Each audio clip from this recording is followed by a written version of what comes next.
Happy birthday, Georgia. Happy birthday, Georgia. Isa pa.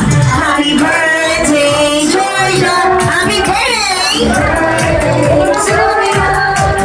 Happy birthday, happy birthday, happy birthday, Georgia.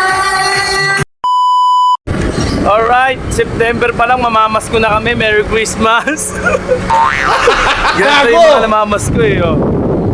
Sama pati pamilya. Okay? Merry Christmas kami. Merry Christmas. September pa lang unahan na namin yung mga ano. Para kami lang kami lang ang mamamas ko. Diba? Oh.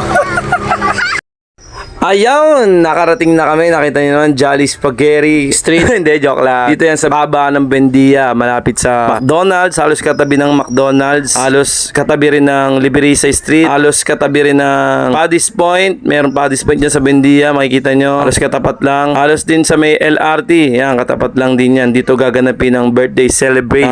Tayo'y napabilang sa imbitasyon. Yan, sa isang gaganapin. Pag si-celebrate or pag ano ba yung tawag doon? Basta yun na yun.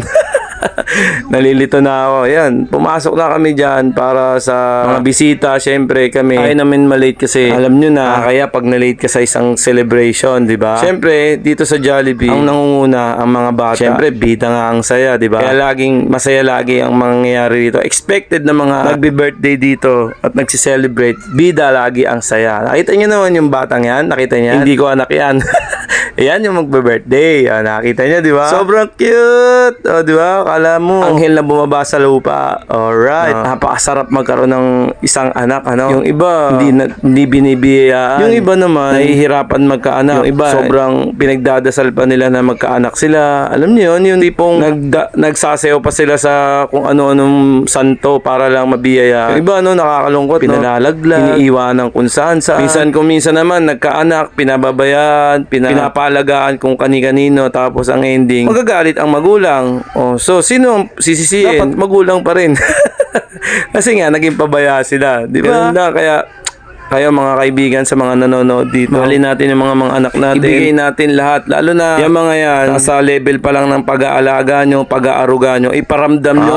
Alam mo talaga, tunay. Iparamdam nyo kung gaano sila kamahal, kung gaano nyo sila kaaruga, kung gaano nyo sila kahalaga sa buhay nyo. Iparamdam nyo kasi yan mga ganyang bagay, lalo na kapag inaalagaan nyo pa.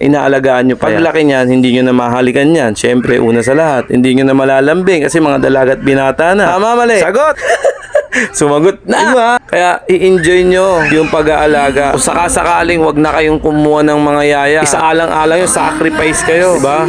Mas masarap pa rin kasi ang mag-alaga na magulang, yung sarili mong anak kaysa sa ibang tao kahit ka mag-anak. Iba yung tama ng talagang unang-una anak pa rin yan. Unang-una galing sa'yo. Unang-unang kadugo mo yan. Diba? Intindihan nyo ako. Kasi iba yung nagtatrabaho ka nga, ang dami mong pera, ang dami mong mga alahas, ang dami mong gadget, sunod ka na sa luho, diba? Pero yung relasyon ng anak mo, yung pakikisama mo, parang malamig, diba? Alam niyo, nagigets niyo ako. Meron niya ako nakakwentuhan, dami niyang pera, nag-abroad siya, sobrang dami niyang pera, lahat nasa kanya na. Alam niyo, nanghihinayang siya sa taon na lumipas. Sa taon, sa oras, sa minutong lumipas. Bakit? Dapat pala kung iba ibabalik daw yung panahon, kung may ibabalik daw yung oras, minuto, hindi na siya mag-abroad kahit magutom na lang daw sila. Kahit magdildil sila ng asin, ang mahalaga yung relasyon niya sa anak niya. Ayun ang sabi niya sa akin. Kasi alam mo, Brad, sabi niya sa akin, nakakwentuhan ko lang to sa isang event na DJ siya ngayon. Na dito na siya mistake kung kailan may edad na siya. Sabi niya sa akin, Brad, kung mag-iisip ka ng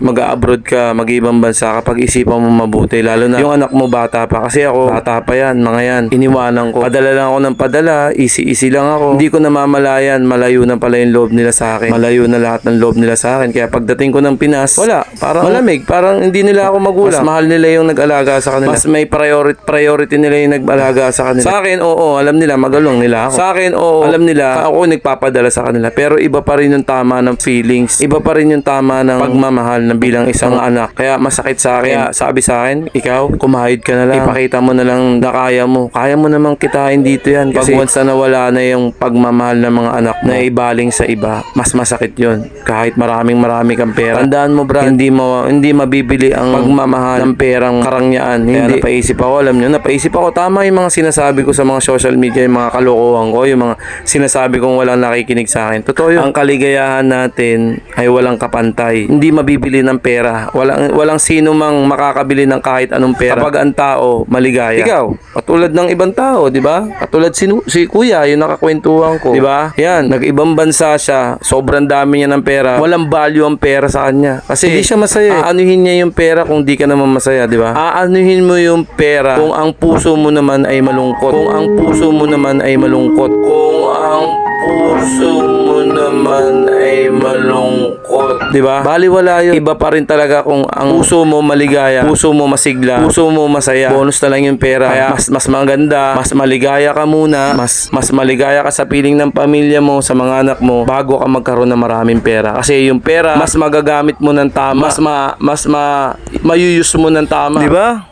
Kaya saludo sa mga tao, sa mga magulang, hindi sa mga tao, sa mga magulang na lang na nag-sacrifice, inalagaan ang kanilang mga binigyan ng importansya ang kanilang mga anak, inako ang kanilang responsibilidad. Salute sa inyo. Bilang isang magulang, hindi ako nagmamalaki, hindi ako nagbubuhat ng bangko ko, pero sa tingin ko naman, nagampanan namin ang pagiging isang magulang. Sumasala kami, naamin ko minsan, pero nakakakain kami ng 3 beses sa isang araw. Nagkakaroon kami ng problema o natural sa mag-asawa yon. Pero sasabihin ko sa inyo, mga kaibigan ko, sa mga nanonood dito, mas maganda pa rin magtulungan kayo mag-asawa. Huwag kayo magsekretuhan. Ibigay nyo ng full attention sa mga anak nyo. Kasi ulitin ko, mga kaibigan, sobrang hirap lumayo ang loob ng mga anak nyo. Dahan-dahan nyo. Kaya sa mga late dyan, mga late pa lang na aalaga ng mga anak, sa mga nag-a-abroad dyan, pag-isipan nyo mabuti, o mag-a-abroad pa lang, pag-isipan nyo pong mabuti yan. Kaya based of experience, sa mga nakakausap ko, hindi lang isa, hindi lang dalawa, ang mga nakakausap kong mga may edad na sa akin, ayun ang laging sinasabi, lalo na yung mga nag-a-abroad, especially sa mga nag-a-abroad, yung mga batang hindi natin masisisin, mga nagre-rebelde, especially dyan, ewan ko, opinion ko, especially dyan sa mga mayayaman, sa mga talagang matataas sa mga